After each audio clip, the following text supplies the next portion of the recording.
3, 2, 1, live. Good evening and welcome to the virtual public hearing for the Springfield Water and Sewer Commission's proposed fiscal year 2025 budget. My name is Vanessa Otero and I am the chair of the commission. I'm always grateful to reach this yearly milestone. Thank you all for joining us. Roll call, please. Chairwoman Otero. Here. Commissioner Rodriguez. Here. Commissioner Donellan. Here. Thank you. And now I will turn it over to commission staff to present the proposed FY25 budget. Great. Thank you, Chairwoman Otero. And please advance to the next slide. Again, welcome to the public hearing for the proposed FY25 budget of the Springfield Water and Sewer Commission. My name is Jamie Bartak, and I am the communications manager here at the commission. Our presentation this evening will explain the annual process to establish rates for next year, what our proposed rates are, what is driving them, and what they will fund. This is also an opportunity to hear your comments and questions about our proposed budget. Next slide, please. But first, let's review some housekeeping. Tonight, we'll be providing a presentation followed by time to submit comments and ask questions. During the presentation, we ask that all participants please mute their phones, computers, and devices. If you are participating on a computer or mobile device, you may type questions into the Q&A box anytime during the presentation. Questions and comments are being moderated and all will be addressed at the conclusion of the presentation. We ask that you include your primary residence when you submit a comment or question. Alternatively, if you wish to speak to ask your question, please dial in from your phone using the call-in information provided. At the end of the presentation, a moderator will call on the last 4 digits of each telephone number to provide an orderly chance for each caller to speak if they wish.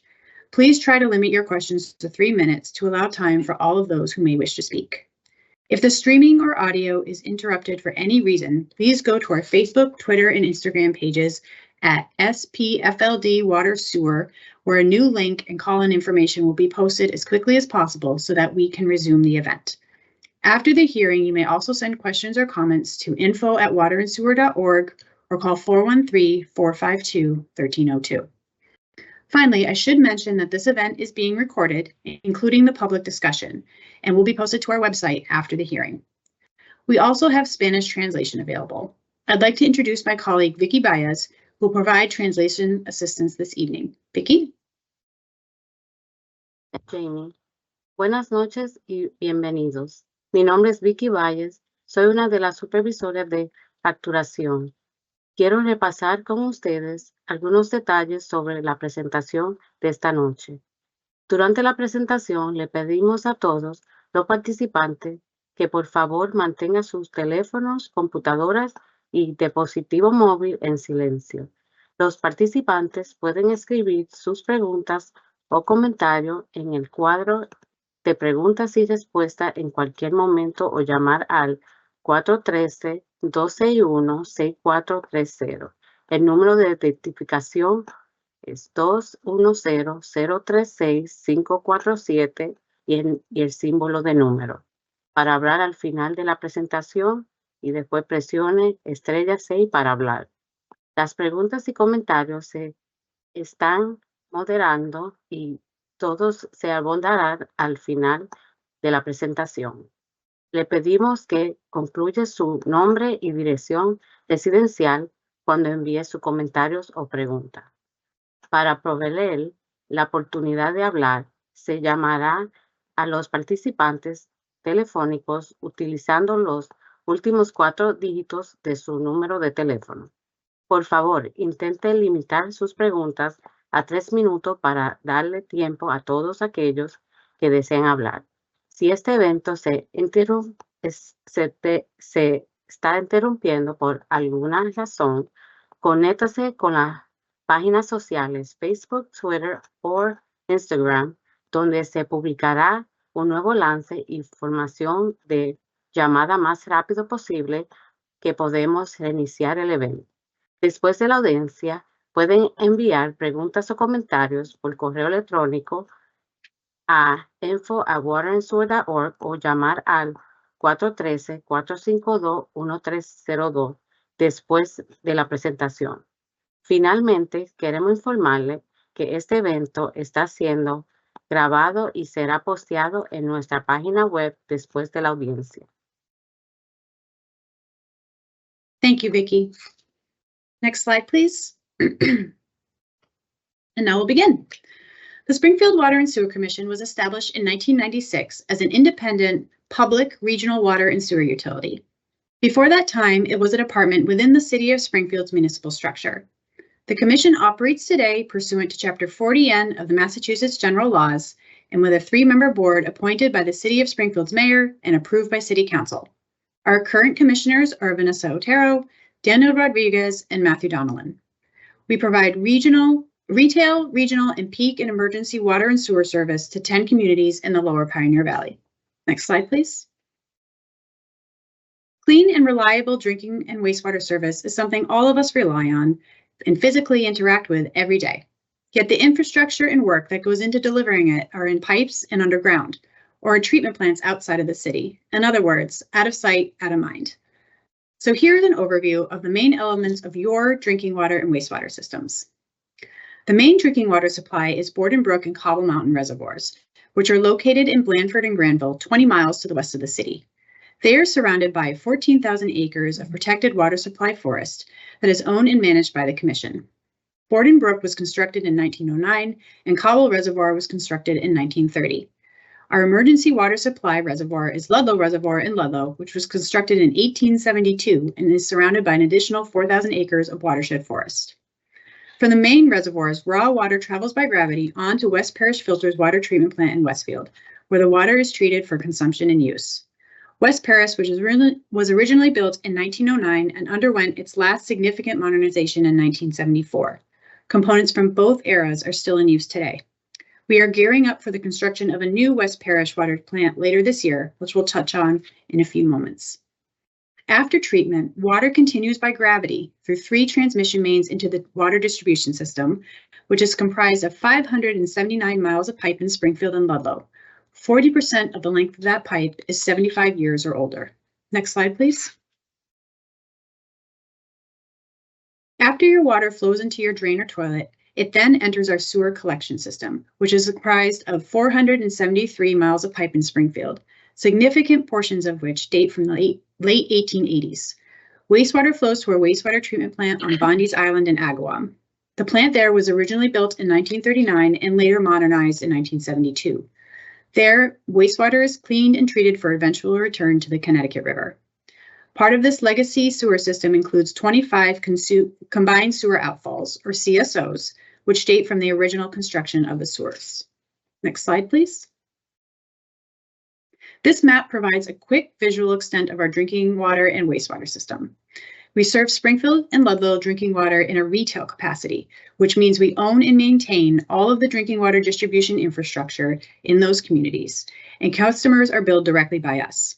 We serve several other surrounding communities with regional drinking water treatment or peak and emergency water supply as well. For wastewater, we serve Springfield in a retail capacity and own and maintain the sewer collection system in the city. We serve 6 other communities with regional wastewater treatment. So as you can see here, the infrastructure that enables your drinking water and sewer service stretches across your region. It's a lot of infrastructure to maintain and covers a lot of ground. Next slide, please. The key component in that journey of water that I just described to you is you, our customers. The work we do is dedicated to protecting the safety of the water you drink, the reliability of the fire hydrants in your neighborhood, and the cleanliness of the environment around you. It's a mission of essential public service we take very seriously and with great pride. Because public health and safety are so important, there are many regulations that drive our work, and complying with them is part of our core mission. You might notice that many of the regulations listed here were developed sometimes decades after much of our infrastructure was built. Then there are several others that have been enacted in just the past few years. As scientific discovery and technology advances, the standards our water must meet also changes and becomes more stringent. This was the case in the 1970s when the Safe Drinking Water and Clean Water Acts were passed and our infrastructure was modernized to keep pace.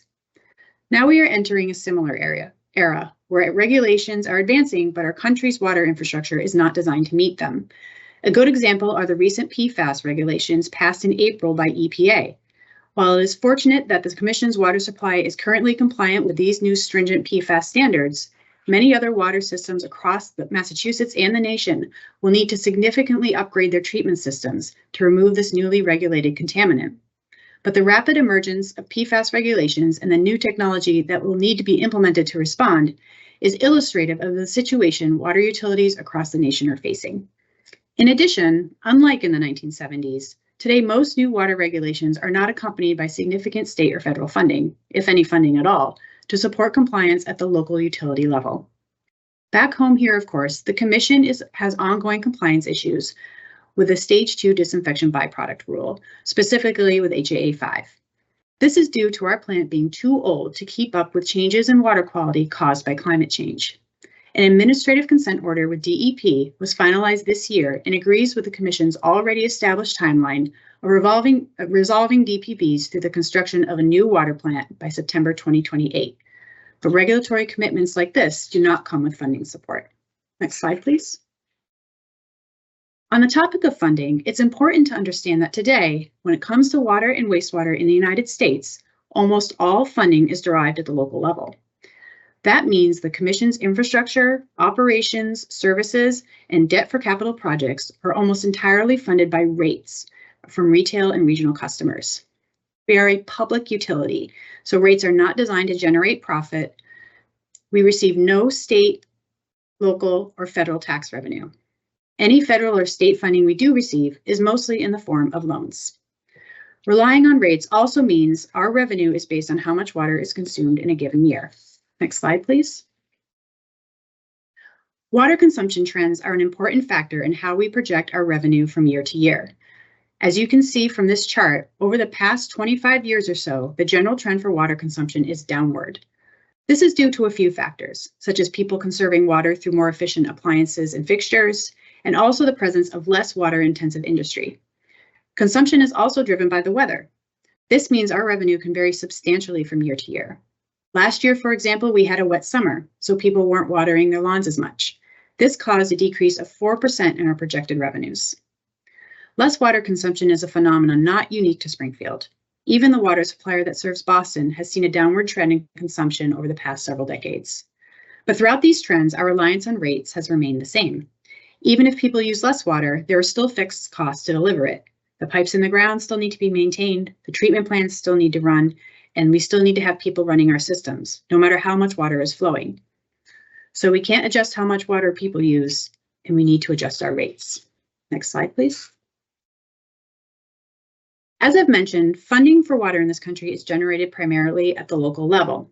This is important to understand because it helps to differentiate public water systems from your experience with other public services.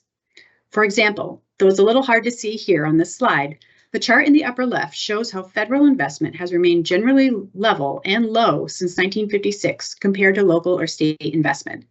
Federal spending on water utilities was 5.9% of total annual spending in 1970 and 3.7% in 2017. State and local investment, however, has risen by 272% since 1956. The chart on the bottom left shows federal investment in water utilities compared to other infrastructure sectors such as highways and aviation. The average annual federal spending on non-water sector infrastructure costs is approximately 10 times greater than water sector spending. With federal investment so low, without sustained local investment, systems can deteriorate into increasingly precarious condition, particularly as the stresses of climate change increase. We saw this in Jackson, Mississippi, whose public water system collapsed after a large storm event, leaving people without water for weeks. Sadly, Jackson's water troubles are far from over even 2 years later. This example shows that the costs associated with not investing in water can often be much higher than the investments themselves. Next slide, please. Looking back home again, here you can see the historic trends of rate increases. Note that between 1996 and 2001, rates remained overall flat. Meanwhile, our infrastructure was aging and inflation was increasing little by little each year. In the early 2000s, most of our capital investment was centered on combined sewer overflow remediation, which was mandated by the federal government. So we are now in a period where we are playing a bit of catch up, both in terms of addressing other areas of our infrastructure and adjusting our rates to meet the need.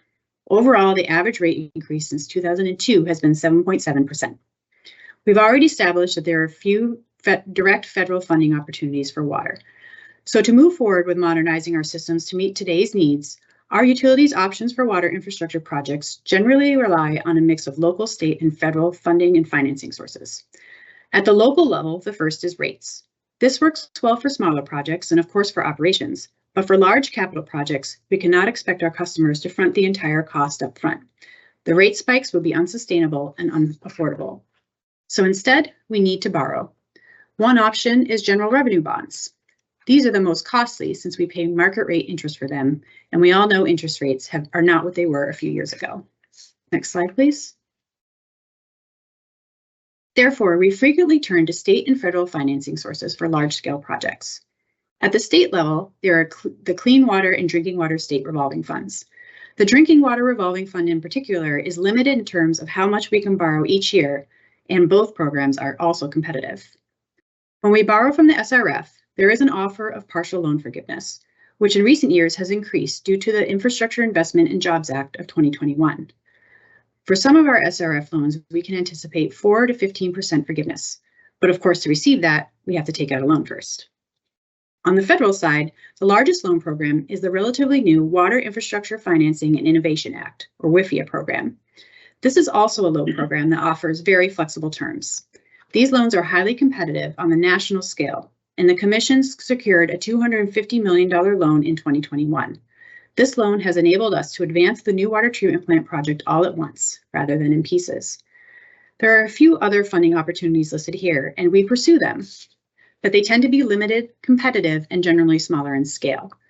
We are proud that we received a federal earmark of $4.6 million from Senators Markey and Warren when Congress passed the FY24 Interior and Environment Appropriations Bill in March. This funding is dedicated to the new water treatment plant. We are now going through the process of receiving the funding. So while that's a bit of good news, overall, the most important thing to remember is that most funding for water and wastewater infrastructure comes in the form of loans. Next slide, please. I've taken the time this evening to describe our funding options since it's directly related to one of our core initiatives, the Water and Wastewater Infrastructure Renewal Program, which we launched in 2021 upon receipt of the WIFIA loan. We currently have over 20 projects that address our most urgent needs, with most of them set to be ongoing over the next 6 years. This type of accelerated capital investment is intended to save on overall costs and also make the system functional in an era of new regulations, stresses from climate change, and new demands and opportunities found in science and technology. So with that, I'll turn it over to our Executive Director, Josh Schimmel, who will describe how all of this fits into our proposed budget. Great, thank you, Jamie.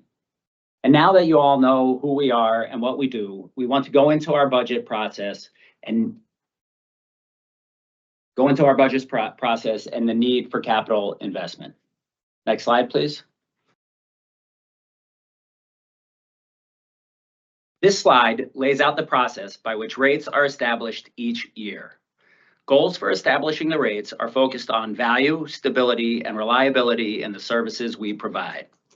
What that means for the consumer is we want the rate to accurately reflect the cost of providing the 24/7, 365 service to our customers.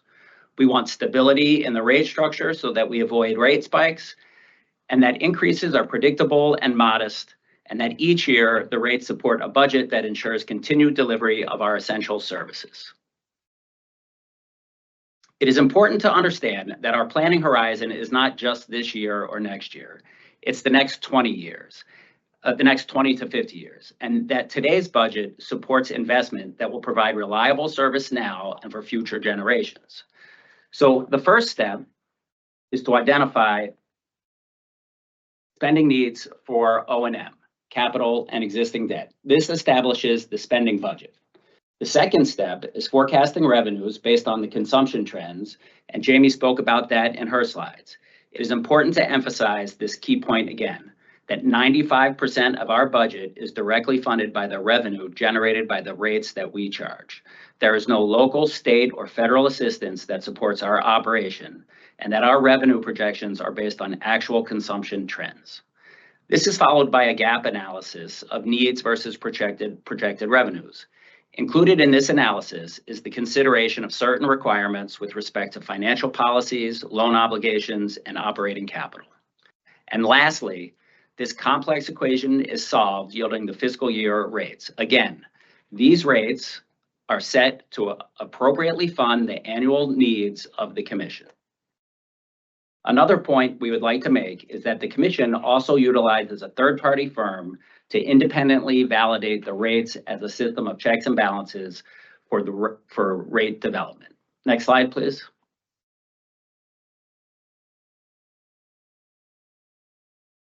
So what are the biggest drivers?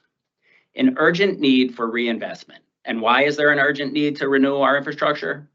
Because much of our infrastructure is 50 to 100 or more years old and is unable to perform reliably or can't meet today's regulatory requirements. Aging infrastructure poses a real risk of failure, and that risk is increasingly becoming a reality. Another driver is regulatory change. As science and technology has advanced, our ability to identify health risks associated with water and wastewater regulatory frameworks have appropriately changed to reflect this new information. The challenge for us is trying to meet 21st century science and engineering requirements with 19th and 20th century infrastructure. Another driver is security. Both physical and cybersecurity have increasingly become a focus in the day-to-day operations of the Water and Sewer Commission. And lastly, one of the biggest drivers continues to be changes in the climate. More frequent extreme weather events stress the functional and structural integrity of our aging infrastructure. They change the environmental balance in our watershed, affecting water quality, and it changes consumption patterns, which Jamie has pointed out affects our revenue. The next slide speaks to these impacts to our operations and ultimately to our budgets. Next slide, please.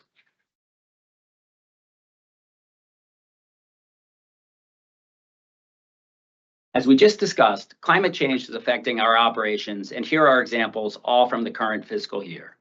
The top right photo shows a large slope failure due to an extreme rain event along the spillway of the Borden Brook Reservoir.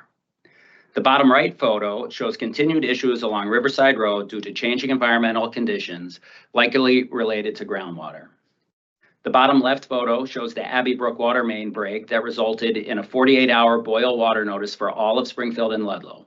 This incident, the result of an extreme rain event last September, resulted in more than $1 million in damage.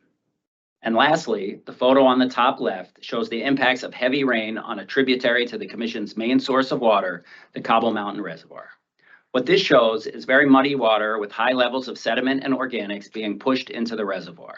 Those organics, which have been measurably increasing in the reservoir over the past 5 years, are the key contributor to the continued non-compliance with disinfection byproducts and the disinfection byproduct regulations. Next slide, please. And that is a good lead into a brief discussion on one of the biggest challenges facing the Commission. The continued non-compliance with FY25 is the nexus of exactly what we have been messaging. Old infrastructure, changing regulations, and climate change are driving the need for investment in modernized water and sewer systems. This is our reality. Climate change has increased the organics in our source water. Our infrastructure, which utilizes equipment and technology from 50 and 110 years ago, is not capable of removing organics at these never-before-seen levels. And regulations that were not in existence when our plants were built now dictate unachievable compliance. To solve this equation, we need reinvestment. Slide, please. And in order to responsibly reinvest to modernize your water and wastewater systems, we must have a robust financial planning framework. And that framework relies on sound financial policies and practices that provide budget discipline and maintain strong financial ratings. Budget discipline allows the Commission to aptly navigate the inevitable unexpected changes we face each and every budget year, whether that's construction cost increases, unprecedented inflation, or loss of revenue due to prolonged rainy summer season. Budget discipline allows for controlled flexibility.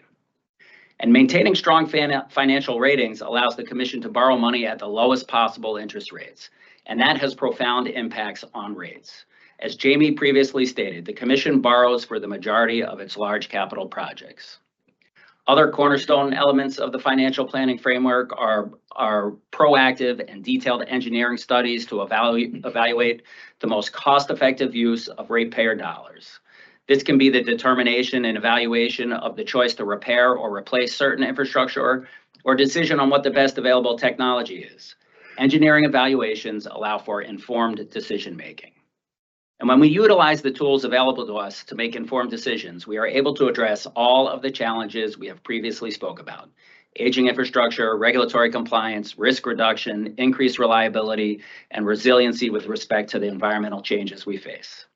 Sound financial planning ensures every dollar invested in our infrastructure, really, it's ultimately every dollar invested in the communities we serve, will have been vigorously evaluated to provide the greatest possible value to our customers. Next slide. So that brings us to the reinvestment strategy. And success is dependent on a clear vision and a sound plan. And that starts with strategic financing of projects, optimizing projects funded by revenue, and the purposeful use and timing of specific types of loans that yield the maximum benefit to the Commission. This is paired with a tactical approach to project scheduling. The ability for the Commission to obtain funding to accelerate its capital program means that it will reduce the risk and cost of failure of aging infrastructure, it will increase reliability sooner, and it will reduce program costs as projects built now cost less than they would in the future. This is the commitment that the Commission has made. Next slide, please. As Jamie already mentioned, there are very limited amounts of grant funds for water infrastructure upgrades, and they are often associated with loans. But the Commission has aggressively sought out all available funding opportunities to support its capital program. Almost $40 million in loan forgiveness and grants have been obtained since 2011, including a $4.6 million federal grant commitment for the coming fiscal year. Next slide. And as the plan for modest and stable rate increases is implemented, the Commission understands that the pressure that these increases will have on some households. And that is why the Commission continuously looks at its programs to support customers who struggle to be able to afford their water and sewer bills. This starts with customized payment plans. It also includes discounts for seniors and disabled customers and veterans, which this amount is proposed to be increased in this coming fiscal year. It also includes leak surveys and abatements. And most importantly, for low-income single-family homeowners, it provides up to a 25% discount or up to $250 for eligible low-income home energy assistance program participants. Next slide. And this slide correlates our capital investment to projected rates. And as you can see, rate increases track with investment. As we complete this commitment to a generational investment, rate increases are projected to subside. Again, our planning horizon is not the next year or the next 2 years, it's the next 20 years and the next 50 years. Next slide. And with that, here are the fiscal year 25 capital improvement projects and budget. If you would like to see the full detailed capital plan for this and previous years, it's available on our website. The proposed FY25 budget and rates will support the one-year capital improvement program budget for fiscal year 2025. Next slide. And this slide shows the 3-year capital improvement.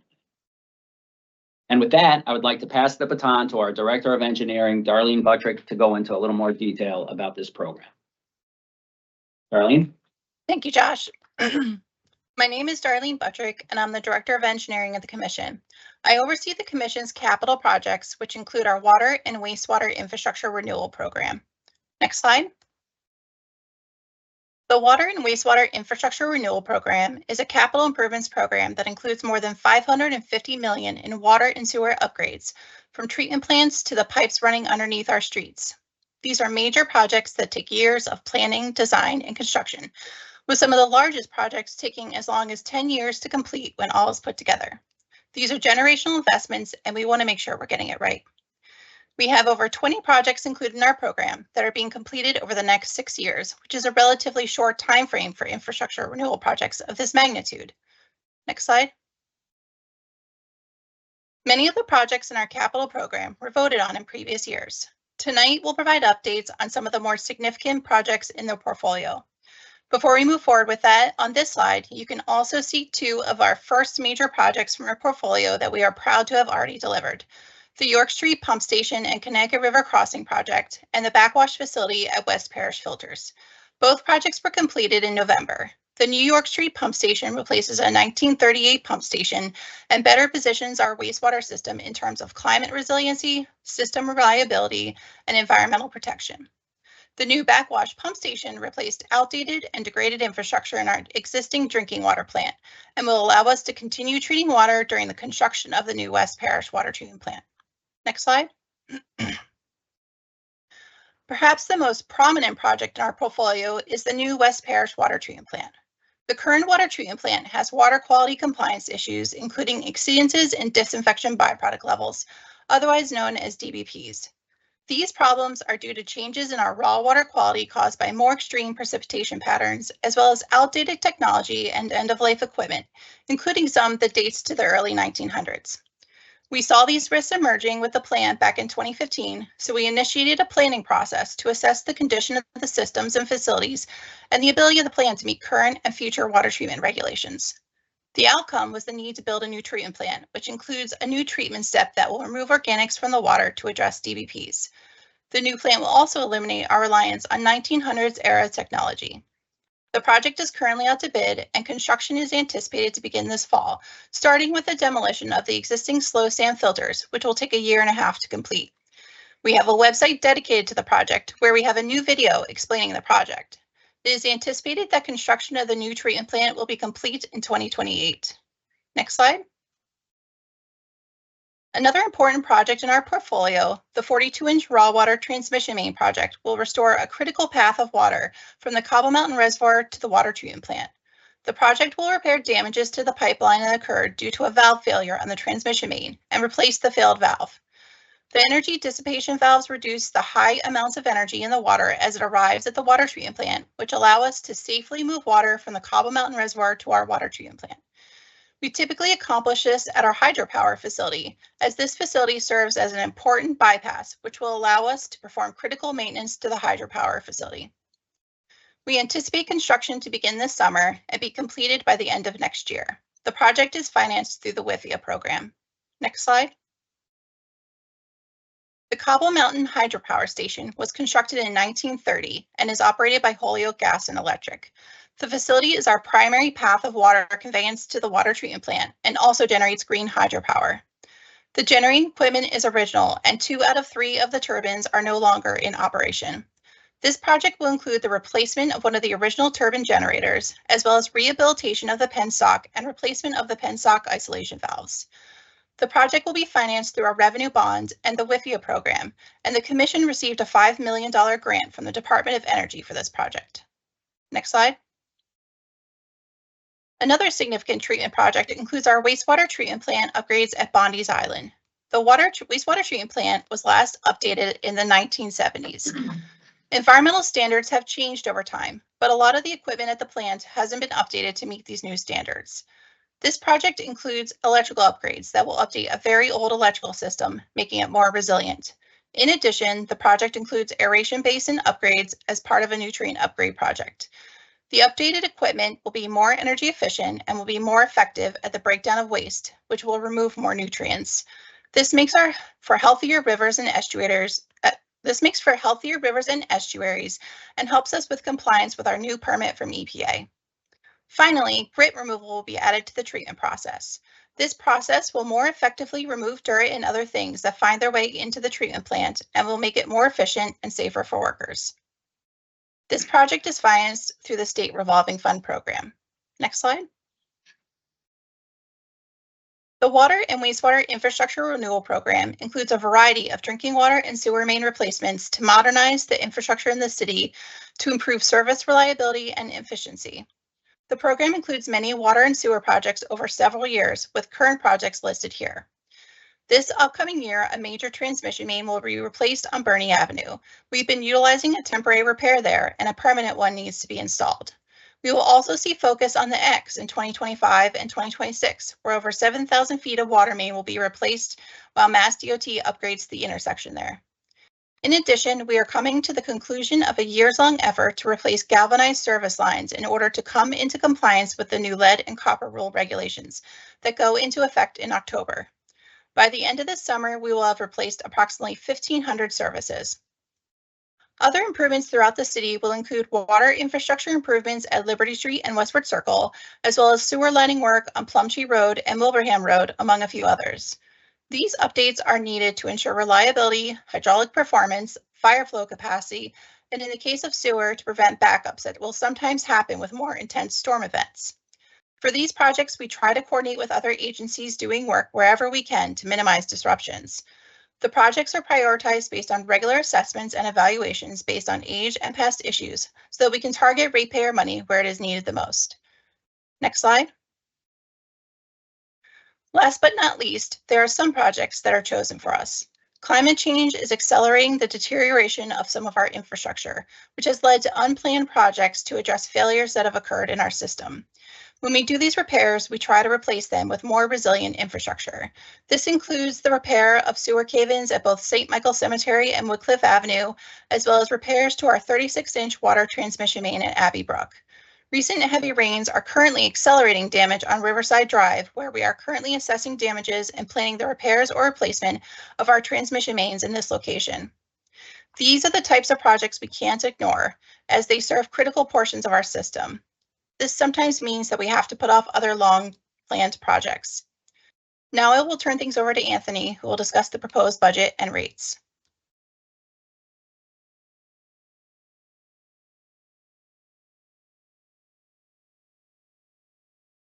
He's talking. Anthony, you need to unmute. You're muted. Tony, you need to unmute. Okay, very sorry. I thought Rick did that. Darlene, thank you. My name is Anthony Basile. I'm the comptroller with the commission. The upcoming slides are intended to present an overview of the commission's sources and uses. The Springfield Water and Sewer Commission's financial structure is self-supported, which means the revenues generated by the rate structure for providing water and sewer services are the primary source of revenue used to operate and maintain the system and to provide for capital improvements. Next slide.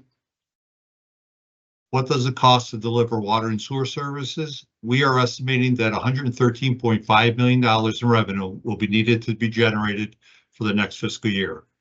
As Jamie stated earlier, 95% of the annual revenues come from customer billings. You can see by this chart, the revenue from retail water and sewer rates alone generates 80% of the overall revenue. Approximately $45 million from each source is derived from the residential, commercial, industrial, and municipal customers in the city of Springfield and in Ludlow. 15% of the revenue is generated from the regional water and sewer customers on a contractual basis. We provide both water and/or sewer services to the communities of Agawam, Long Meadow, East Long Meadow, Southwick, Ludlow, West Springfield, and Wilbraham. 1% of the commission's revenue is anticipated from power generation. The commission owns and operates a hydro plant in the town of Granville that facilitates power into the New England market. And finally, the commission has revenue sources such as interest income and miscellaneous sources that makes up an additional 4% of the revenue. Next slide. Total spending by category totals $113.5 million.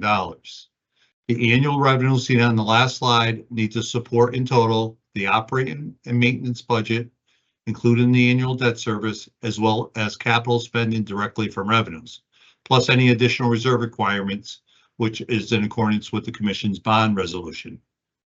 Major components of the O&M budget include payroll and fringe benefits, which combined total approximately 30% of the budget. This supports 267 funded positions spaced throughout various locations of the commission. Purchase service accounts total 20% of the budget and includes the service contract to operate the wastewater treatment plant. We are almost in the fourth year of a new 20-year service agreement to operate and maintain the wastewater treatment plant. 24% or $27.2 million of next year's spending is budgeted on debt service for scheduled principal and interest payments on outstanding loans and bond issues. In addition, 4% of the budget is dedicated for supplies and materials, which includes the cost of chemicals necessary to treat water from Cobble Mountain down to our customers. The $2.6 million other category shown on the slide includes property tax payments to other communities where we own land, property and liability insurance, loan service charges, and capital outlay for equipment and other small purchases. The amount of new capital spending directly from revenue accounts for 11% of the overall spending, or $12.4 million. This includes costs such as meter and hydrant replacements, main replacements, and repair and maintenance of the Commission's infrastructure. In addition, $2.1 million is required to be added to the Commission's reserve requirements in FY25. Next slide, please. This shows the total spending by function. This chart shows the same $113.5 million spending, but allocated across divisions. This shows where in our system we are spending money. Combined administration and engineering accounts for 19% of the overall spending. Water supply, transmission, and distribution accounts for 39% of spending. That includes the operation of the water treatment plant, maintenance of all the watershed land, and spending towards maintenance and improvements within the city of Springfield and Ludlow's distribution system. Wastewater treatment and sewer collection makes up 42% of the overall spending, and that includes the operation of the wastewater treatment plant, as well as the maintenance and improvements to the sewer collection system in the city of Springfield. Next slide, please. The operation and maintenance budget. As I mentioned, the O&M budget is part of the $113.5 million in total spending necessary to fund the system in FY25. The Board of Commissioners will be voting on the proposed budget totaling $99,017,543. The budget process for the Commission started back in December and is comprised of over 30 cost centers. Internally, we reviewed this budget with our directors and managers and took careful consideration allocating the resources necessary to providing water and sewer services to our customers. The overall O&M budget increased by approximately $5.5 million when compared to the approved FY24 budget. There are increases for contractual obligations for operations and personnel, as well as funding to pay down outstanding liabilities. The Commission continues to manage its way through supply chain issues along with the rising costs due to inflation. Some of the major line items affected by inflation are utilities, services, and supplies and materials. Next slide, please. This table shows the Commission's proposed 3-year capital plan totaling $39.6 million in new projects. That includes a 1-year appropriation of $12.4 million. The full $12.4 million will be funded by revenues in FY25. There are 45 smaller projects with each typically valued well under $1 million. These are mostly reoccurring repair and maintenance accounts, as well as equipment and vehicle replacements. This new capital budget is in addition to approximately $470 million in approved and authorized capital projects on our books today. That includes appropriations for major projects such as the new water treatment plant and upgrades within the sewer collection system and the wastewater treatment plant. Many of the existing projects were previously outlined by the Commission's Director of Engineering. Funding for the full $39.6 million 3-year capital plan is funded almost entirely by annual revenues, with $900,000 financed through loans. Next slide, please. Water and sewer rate changes. The proposed change in water and sewer rates mean an average increase of 6.3% or $7.99 per month to the average user. We propose a water rate increase of 8.5% from $4.75 per 100 cubic feet to $5.15, and a 4.5% increase in the sewer rates from $7.51 per 100 cubic feet to $7.85. The typical bill will increase approximately $95.88 per year, or as I said, $7.99 per month. Overall, it represents a 6.3% increase. Now I'd like to introduce Katie Shea, the Commission's Educational and Outreach Manager, who will continue the presentation. Thank you, Tony. Next slide, please. The updates to the rates that Tony just mentioned are documented in the Commission's rules and regulations, which are our policies for rates, billing, service, and other procedures. The Commission makes updates to the rules and regulations to refine our policies and provide a better customer experience. Each year, these updates are voted on and approved by the Board of Commissioners. For more information or to review rules and regulations, please visit our website waterandsewer.org/rules and regulations. The updates to the rules and regulations for FY25 are highlighted on these next few slides. They include procedural updates to hydrant meter rentals, meter testing, and auxiliary meter policies. Next slide, please. Chapter 5 of the Rules and Regulations is where all of the Commission's rates and fees can be found and will be updated with the FY25 rates. The Rules and Regulations are also where policies regarding the discount programs can be found. As was mentioned earlier, the senior, disabled, and disabled veteran homeowner discount will be increasing to $9 per month or $108 per year. Next slide, please.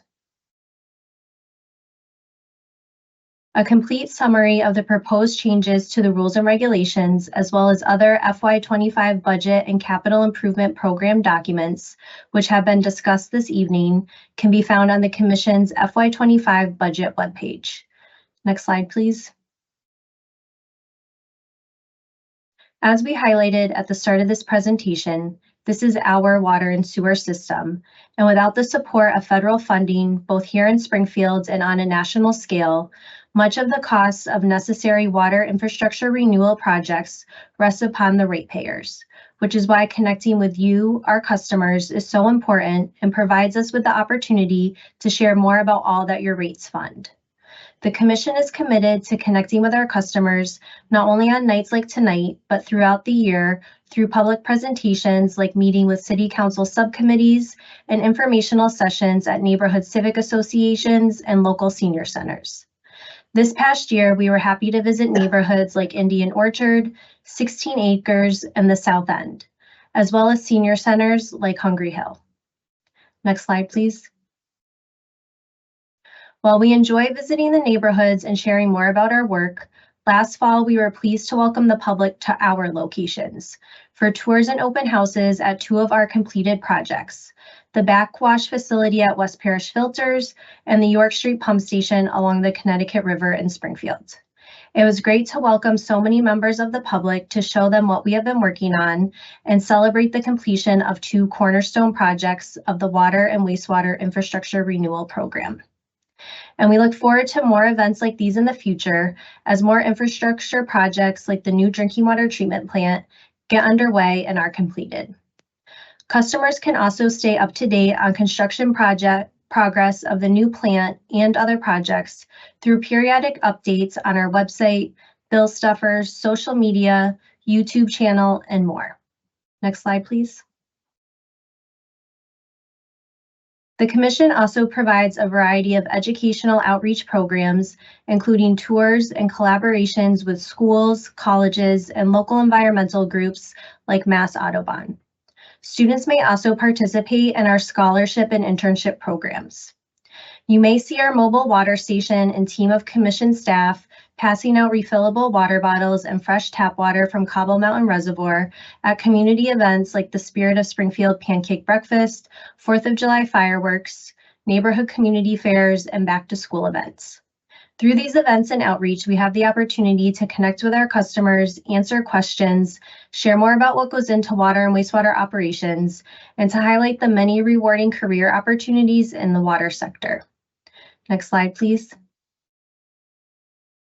Furthering our educational and workforce development outreach, this past year, the Commission launched an exciting new initiative, the Pipeline Program.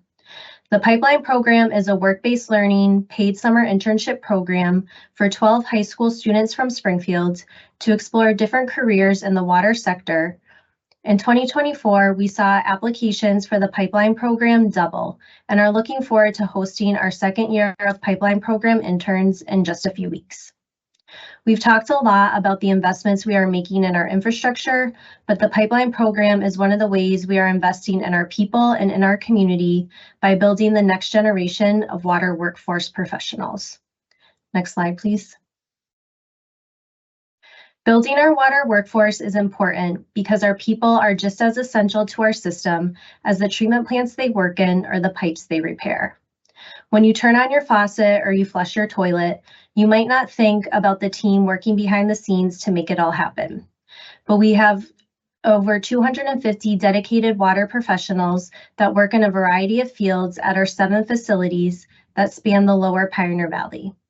And our team is prepared to respond 24/7 to any water or sewer emergencies. We take great pride in the work that we do to deliver on our mission and serve our community. Next slide, please. At the Commission, we are also proud to operate and maintain these remarkable systems that have served Springfield, Ludlow, and the lower Pioneer Valley region for over a century. But as we have highlighted here tonight, reinvestment in our system is necessary to ensure that we can meet evolving regulations, adapt to a changing climate, modernize our infrastructure, and reliably serve our community for generations to come. Next slide, please. To close out tonight's presentation, we would like to first thank you all for joining us this evening to learn more about water and sewer operations and our budgeting process. The budget we have presented tonight will fund daily operations, maintenance, and capital reinvestment in this essential system to help ensure reliability well into our future. And finally, we would like to take the opportunity to turn to you, our customers, and ask you to consider, what is the value of water? Water is essential for daily life, public health, fire protection, and economic development. But what does it mean to you, to your family, and to our community? And what would it mean if it were no longer there? Next slide, please. And now is the opportunity for you to share your thoughts, questions, and feedback, which we will do in just a moment. But this is not your last chance. The proposed budget will not be voted on until an upcoming commission meeting on June 13th at 10 a.m. Questions or comments can be shared with us before by emailing info@waterandsewer.org or calling 413-452-1302. Please note that there will be no public comment session at the June 13th meeting, but comments and questions can be submitted by email or telephone ahead of the meeting and will be responded to accordingly. And of course, we are always available for your water and sewer service needs via phone, email, website, or social media. Next slide, please.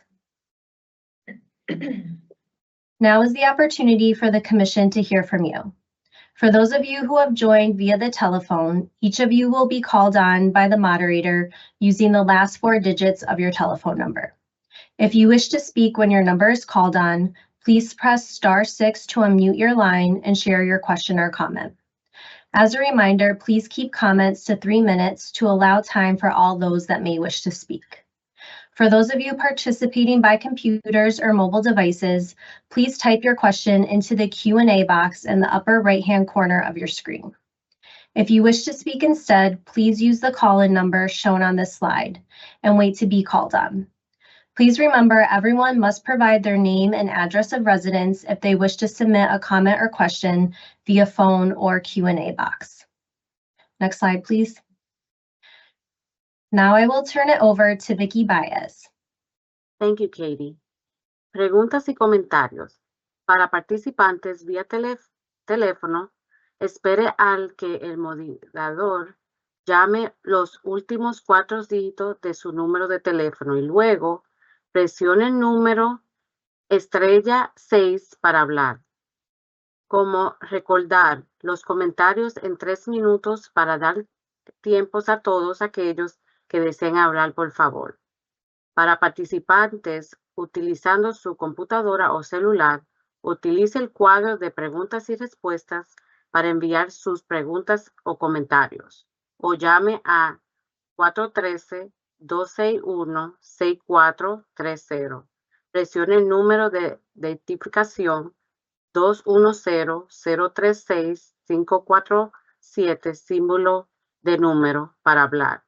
Por favor, provea su nombre y dirección residencial al someter sus preguntas o comentarios.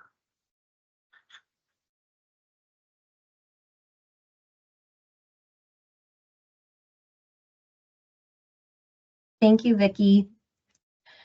We will now open for public comment or questions. To start, I would like to ask if there are any elected officials that have called in and would like to ask a question or share a comment. As a reminder, please state your name and address of residence. And so now we'll open it up if there's any elected officials that have called in and would like to ask a question. Please, if you hit *6 to unmute and ask your question. Hi, this is Tim Allen from the Springfield City Council. Hi, Counselor. Hi, thanks for the info. To get right to it, my question is, what is your, I took two questions. What is your projected salary increase percentage in your budget? And what is the projected salary, staff increases for next year? Thank you for your question. I'll turn it over to Josh to answer this question. Sure. I think, Tony, are you prepared with those Yes. exact responses? Yeah, why don't you go ahead and answer that? I'm sorry, I missed the second part of the question. I know he asked what was the percentage of salary increases, and what was the second part? Staff, the number of staff increases. Oh, okay, thank you very Positions. much. So the percentage in just straight dollars of the entire personal service budget increased 9%. And then in the way of staffing, from FY24 budgeted positions, we're at 261, and in FY25 we're projecting them to be at 267. Okay, thank you very much. You're welcome. Thank you, Counselor. If there are any other elected officials on the call that would like to ask a question, we'll give it a moment for you to unmute. And if there's no other elected officials, then we'll move on to the next caller.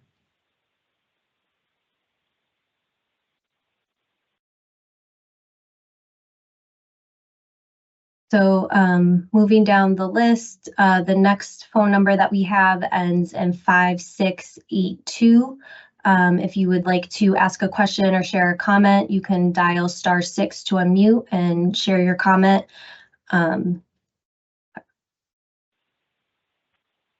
Yes, hi, can you hear me okay? Yes. And as a Okay. reminder, please state your address of residence. Tom Shea, 23 East Albert Street. Just to follow up on the previous question. Excuse me, Mr. Shea, I believe she Yeah. asked you your name, which is fine, but also your residence. And I would suggest that the question would be, we would ask you to state your residence. If you're uncomfortable stating the exact residence of a street address in the city or town you reside in, that's fine, but at least state the city or town you reside in. Okay, and who is this speaking? Norman Guz, General Counsel. Okay, Mr. Gutz. I own a property at 2325 East Albert Street in Springfield. I am currently residing at 81 Green Meadow Drive in Long Meadow. Therefore, I am actually a customer twice. Thank you. So just ask you Is that to, sufficient? just ask you to follow the procedure that was requested and. No problem. thank No you. problem. I'm 65-year consumer and 38-year taxpayer. Thank you. So just to follow up on the previous question, 9% increase, that would be, I guess, probably a little more than inflation or some other union agreements. Did you reopen your union contracts multi-year contracts to get to 9%, or how did that happen? Sir, we estimated COLAs for salaries for FY25. We are currently in negotiations with our unions. Contract expires for both unions on June 30th, 2024. Okay, thank you. And that's to follow up on the revenue. On the revenue, and thank you for putting that in the slides, it would look like, 15 million of available for CapEx, and you're spending 12. Historically, you have generated a change in net position over the years. And my question is, what are the reserves of the Springfield Water and Sewer Commission that would be available for CapEx or other uses?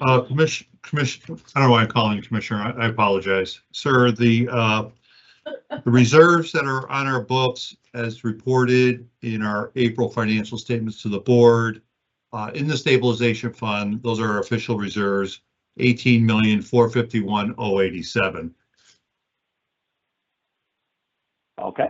And I'll add that I would just add to that, Mr. Shea, that those reserves aren't necessarily intended for capital investment, which I think is what you asked for, but those are a stabilization fund.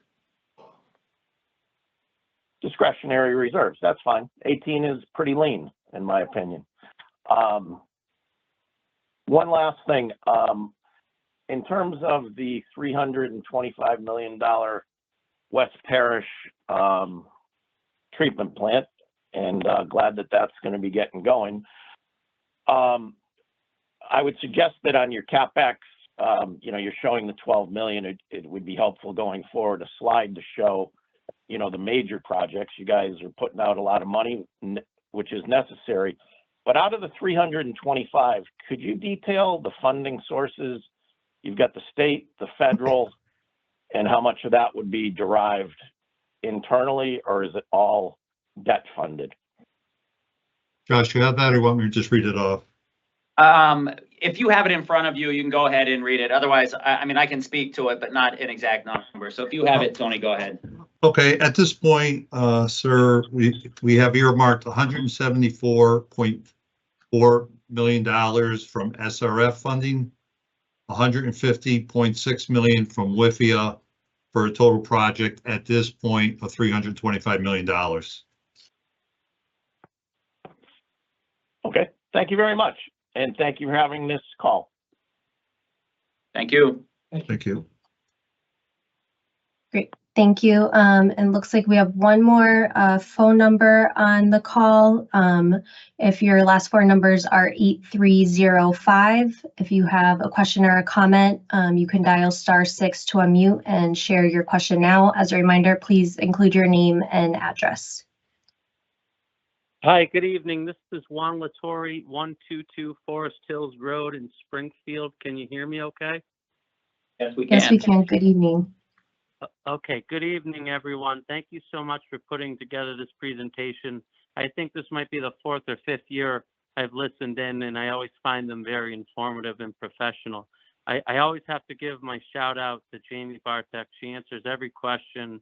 She's at all the Civic Association meetings, and I have a lot of questions on behalf of my fellow neighbors. So Jamie, thank you as always.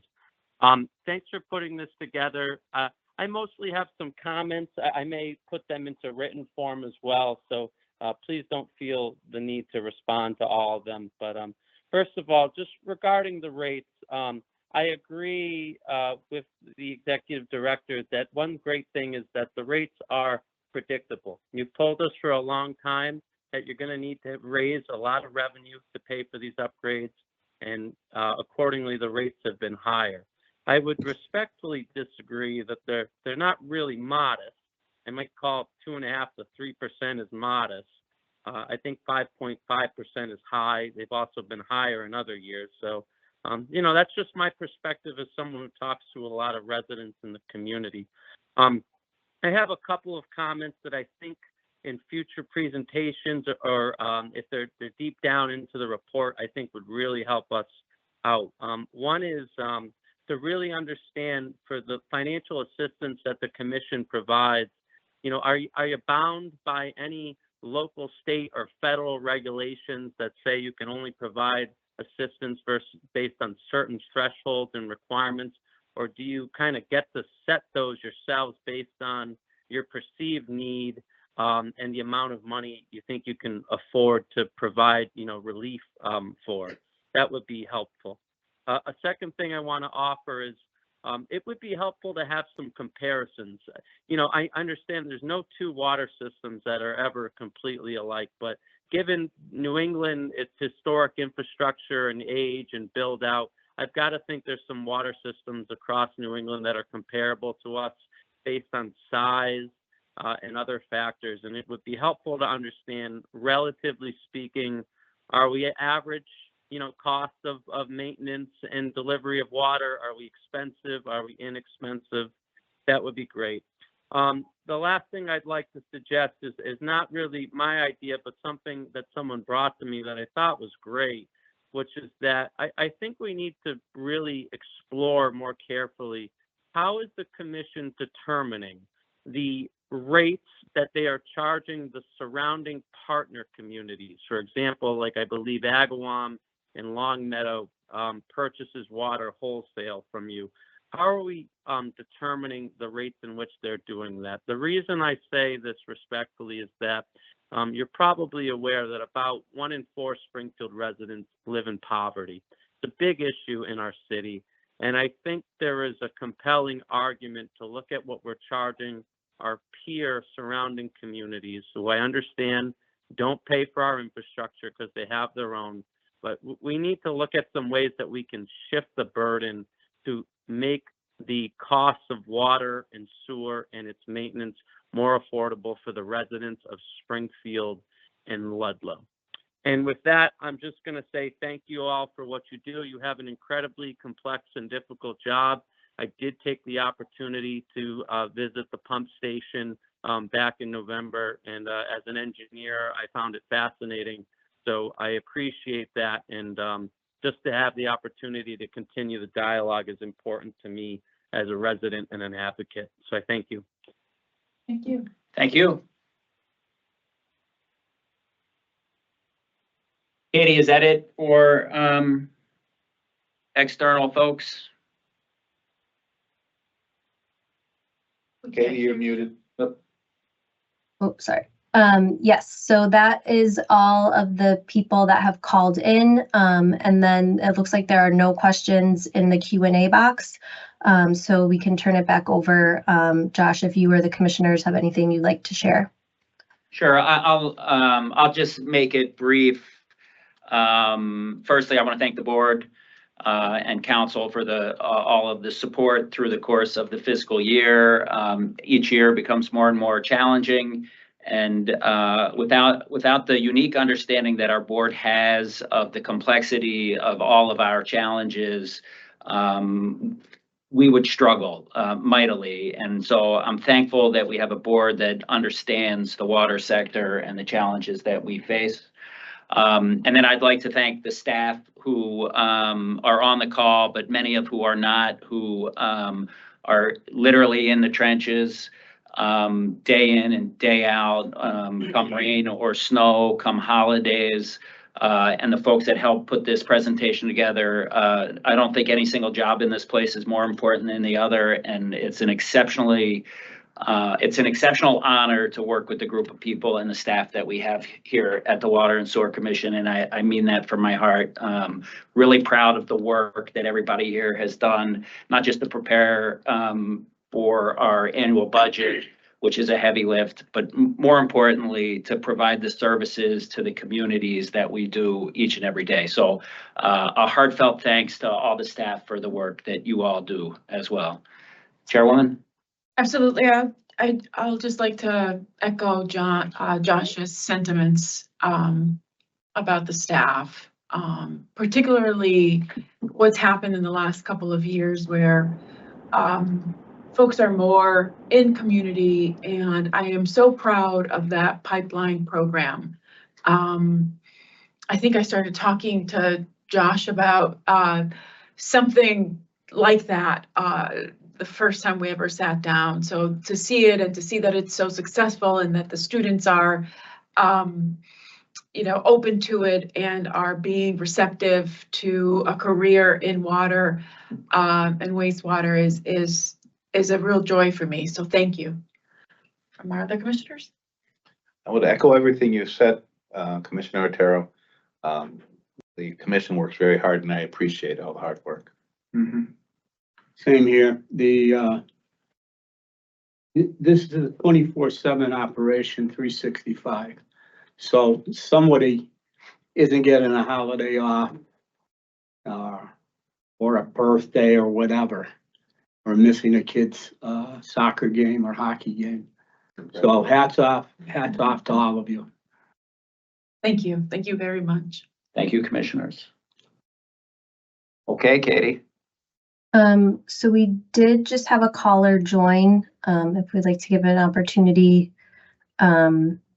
if your last four numbers are 8250. We are at the conclusion of the presentation, but if you had a question, we will. You can hit star mute or star 6 to unmute, and we can hear your question or comment.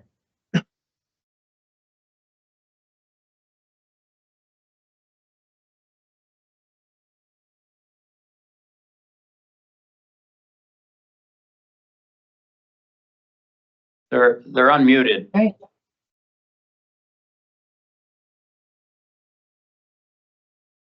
Okay. Phone number ending in 8250.